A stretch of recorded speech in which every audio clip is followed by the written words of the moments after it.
Savais-tu que passer devant quelqu'un qui est en train de prier fait partie des grands péchés? Tu ne le savais pas?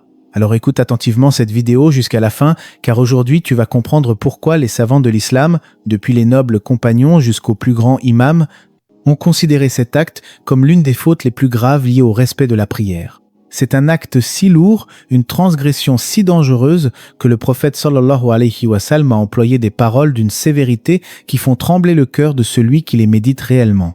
Salam alaikum wa rahmatullahi wa barakatuh. J'espère que vous allez bien et que votre foi se porte bien. Avant d'entrer dans les détails juridiques et les règles précises, il est indispensable de rappeler une vérité fondamentale que beaucoup oublient. Al-Salah, la prière, n'est pas un simple mouvement du corps. Ce n'est pas une gymnastique ni une simple habitude culturelle que l'on fait machinalement.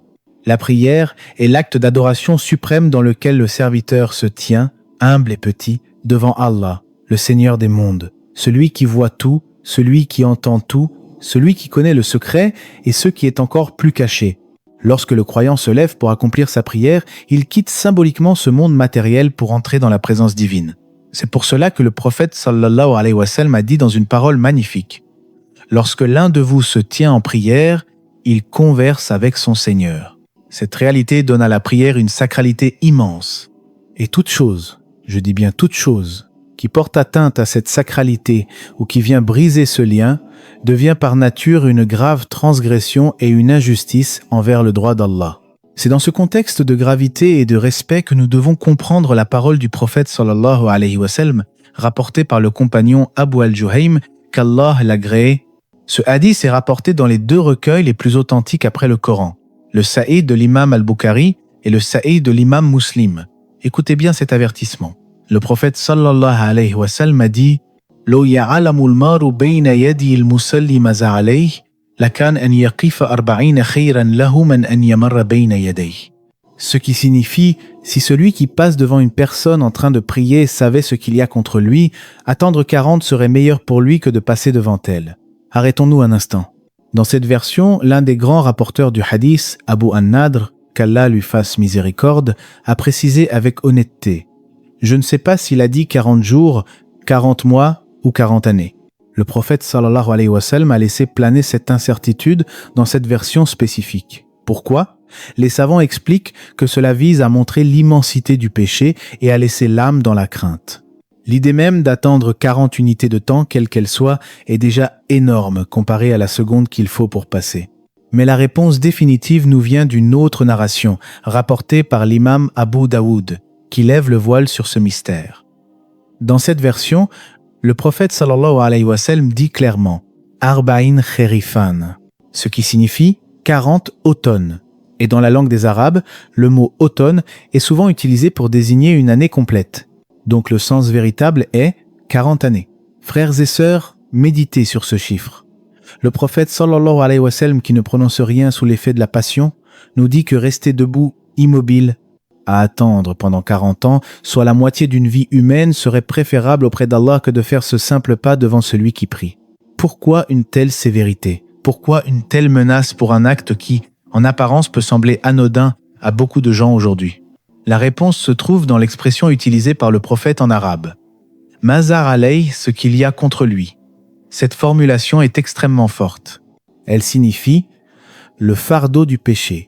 La charge écrasante qui pèsera sur son dos le jour du jugement, la responsabilité devant Allah, comme si ce péché s'accrochait à lui et l'alourdissait dans sa tombe et dans l'au-delà. Ce n'est pas simplement passer devant une personne, c'est passer devant un serviteur qui est en audience privée avec son roi. C'est traverser l'espace sacré qui sépare le cœur du croyant de la direction de sa prosternation. C'est s'interposer, physiquement et spirituellement, entre le serviteur et son Seigneur. Pour comprendre comment éviter ce péché, il faut comprendre les règles de l'espace sacré. Les savants ont expliqué que la prière a une direction, la Qibla, et un espace réservé devant le prieur. Cet espace est délimité par ce qu'on appelle en jurisprudence islamique al-Setra. El-Setra est l'objet que le prieur doit placer devant lui pour marquer sa zone, afin que personne ne passe entre lui et son lieu de prosternation. Le prophète sallallahu alayhi wa sallam a fortement insisté sur son importance. Il a dit « Lorsque l'un de vous prie, qu'il prie vers une soutra et qu'il se rapproche d'elle. » Pourquoi a-t-il ordonné de se rapprocher? Pour réduire l'espace dans lequel le diable, et les hommes peuvent s'interposer et troubler la prière, car la prière est un véritable combat spirituel. Le diable cherche par tous les moyens à distraire le cœur, à briser la concentration, à faire perdre le khushour, l'humilité et la présence du cœur. Passer devant quelqu'un qui prie, ce n'est donc pas un simple déplacement. C'est une intrusion dans un espace de dévotion. C'est une rupture brutale dans la solennité du moment. C'est une cause directe de distraction qui peut annuler la concentration du prieur, et selon certains savants, cela peut même diminuer considérablement la récompense de sa prière. C'est pour cela que la réaction du prieur doit être ferme.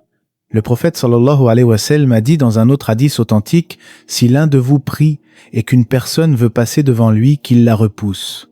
S'il insiste, qu'il la combatte, car c'est un diable. » Les savants expliquent que le terme « combattre » ici ne signifie pas frapper ou se bagarrer, mais repousser fermement avec la main pour l'empêcher de passer. Pourquoi le prophète il appelé « diable » ? Parce que celui qui insiste pour passer devant un prieur agit comme un instrument du diable. Son comportement perturbe l'adoration, exactement comme le veut Satan. Revenons maintenant à la gravité juridique de l'acte.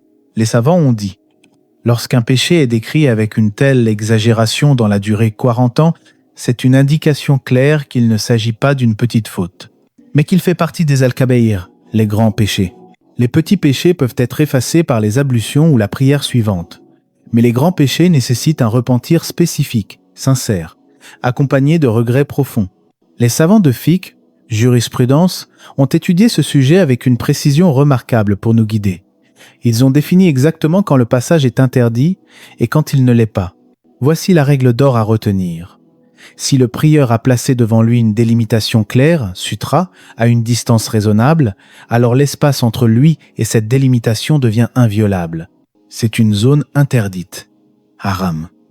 Cette distance a été estimée par beaucoup de savants à environ 3 coudées, c'est-à-dire l'espace nécessaire pour qu'il puisse se prosterner et se relever. Que peut-on utiliser comme sutra ?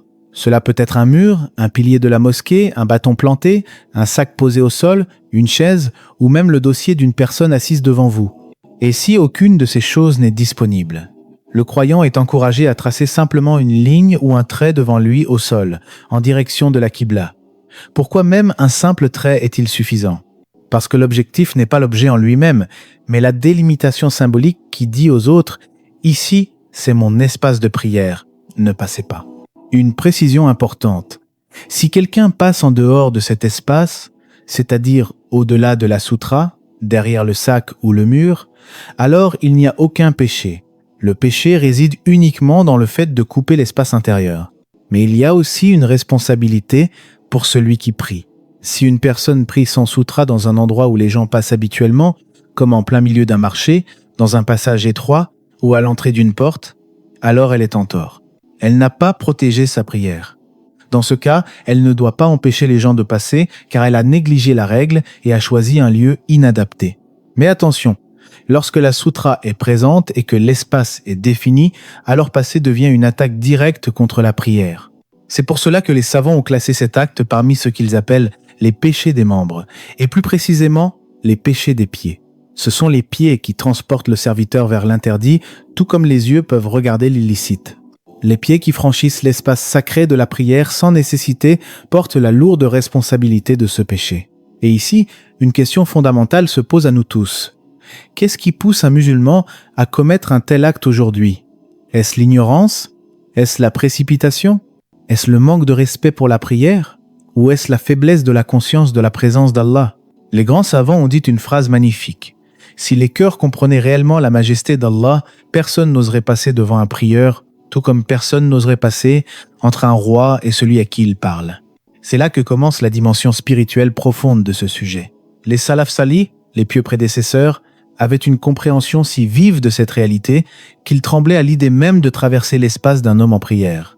On rapporte de certains compagnons qu'ils préféraient rester debout, immobiles, longtemps sous le soleil brûlant ou dans la chaleur, attendant que leur frère finisse sa prière, plutôt que de faire ce pas interdit.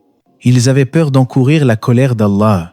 Ils avaient compris que la prière est le pilier central de l'islam. Passer devant un prieur, c'est participer à l'affaiblissement de ce pilier. C'est voler la concentration de son frère. C'est rompre son lien avec le ciel. Cependant, l'islam est une religion de miséricorde et de contexte. Il ne condamne pas aveuglément. les savants ont établi des exceptions logiques. Par exemple, dans la mosquée sacrée de la Mecque, autour de la Kaaba, il est souvent impossible d'éviter de passer devant des gens qui prient à cause de la foule immense du tawaf. Dans ce cas précis, le péché est levé, car la nécessité rend la chose permise. De même, concernant la prière en groupe à la mosquée, les savants expliquent que l'imam est la soutra pour ceux qui prient derrière lui. Donc, il n'est pas interdit de passer devant les rangs, tant qu'on ne passe pas devant l'imam lui-même. De plus, si vous voyez un vide dans la rangée devant vous, il est permis et même recommandé de traverser les rangs pour aller combler ce vide, car le prophète sallallahu alayhi wa sallam a ordonné de compléter les rangs. Mais malgré ces exceptions, la règle générale reste celle de la menace. 40 ans. Imaginez un instant. 40 années de votre vie. Toute une existence. Le prophète sallallahu alayhi wa sallam vous dit que rester planté là, sans bouger, pendant 40 ans serait meilleur pour votre âme que de faire ce petit pas de trop. Cela devrait suffire à nous réveiller. Cela devrait suffire à nous rendre extrêmement attentifs lorsque nous entrons dans une mosquée ou lorsque nous voyons quelqu'un prier à la maison ou au travail. Le croyant véritable est celui qui respecte les symboles d'Allah. Et Allah dit dans le Coran, « Quiconque vénère les symboles d'Allah, cela provient de la piété des cœurs. » Le respect de la prière des autres est un miroir du respect que tu as pour ta propre prière. Celui qui banalise le fait de passer devant un prieur banalise en réalité le fait de se tenir devant Allah. Et celui qui magnifie ce moment, qui s'arrête, qui attend, qui préfère faire un grand détour pour ne pas couper le lien de son frère avec Allah, celui-là montre par ses actes qu'il a la foi véritable. Ibn al-Qayyim expliquait que Satan cherche à couper le lien entre le serviteur et son Seigneur par tous les moyens, par les pensées, par les doutes, et aussi par des perturbations extérieures comme le passage des gens.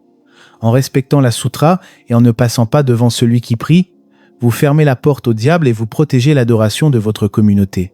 Alors, chaque fois que tu vois quelqu'un en prière, rappelle-toi que tu es face à un serviteur qui est en audience avec le roi des rois. Respecte cet instant. Respecte cette limite invisible.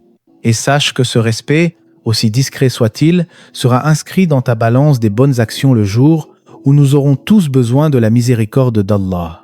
Qu'Allah nous pardonne nos manquements passés par ignorance et qu'il nous accorde la science utile pour respecter ses limites à l'avenir. Assalamu alaikum wa rahmatullah wa barakatuh.